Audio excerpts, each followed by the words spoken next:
For the last few years, let's be honest, the iPhone has felt like it was idling. A slightly better camera here, a new button there, a change in titanium grade. We've been living in an era of refinement. But as we stand here in 2026, the idling has stopped. The engine has roared to life.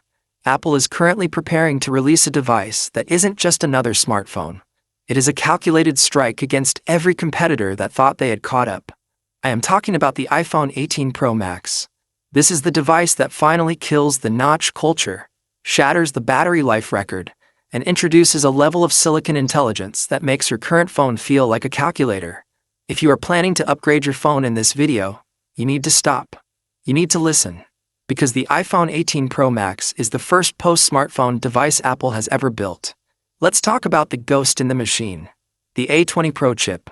For the first time in history, we are moving to a 2nm process. To the average person, that sounds like a meaningless number. But in the world of physics, it is a miracle. It means Apple has figured out how to cram billions more transistors into a space smaller than a fingernail. The result? A 30% increase in efficiency and a 15% jump in raw speed. But the raw speed isn't the story. The story is called Neural Engine 2.0. We are moving away from a world where your phone runs apps to a world where your phone anticipates intent. The A20 Pro is designed to handle Apple Intelligence entirely on device. No clouds, no latency, no privacy concerns. When you ask your iPhone 18 Pro Max to edit a 4K video based on a text prompt, or to summarize a 3-hour board meeting, it doesn't send that data to a server in North Carolina. It does it right there in your hand in seconds. This is the local AI revolution, and it starts here. But how do you see this power? For years, the dynamic island has been the center of attention. Some loved it, some found it a distraction. In 2026, the island is finally shrinking. The rumors were right. Apple has successfully moved several key Face ID components under the display.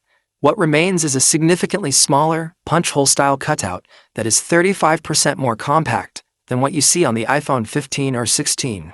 It is the closest we have ever been to a true all-screen iPhone. The 6.9-inch LTPO Plus OLED panel is now capable of 3000 nits of peak brightness. You could be standing in the middle of the Mojave Desert at high noon, and this screen would still look like a vivid, glowing painting. Now let's address the chonky elephant in the room. The leaks suggest the iPhone 18 Pro Max is getting thicker, 8.8mm to be exact. In a world obsessed with thin, why would Apple go backwards? The answer is the confession. Apple has finally admitted that Pro users care more about endurance than elegance. Inside that slightly thicker chassis sits a massive 5,200 mAh battery, the largest ever iPhone. When you pair that physical capacity with the 30% efficiency gains of the 2nm A20 Pro chip, you get a number that sounds fake: 40 hours of mixed usage. We are talking about a phone that you can take on a weekend trip to Vegas and leave the charger in New York. This is the anxiety killer. No more looking for outlets at 4 p.m. No more carrying power banks. But a Pro Max isn't just a battery, it's a camera. And in 2026, the camera war is over.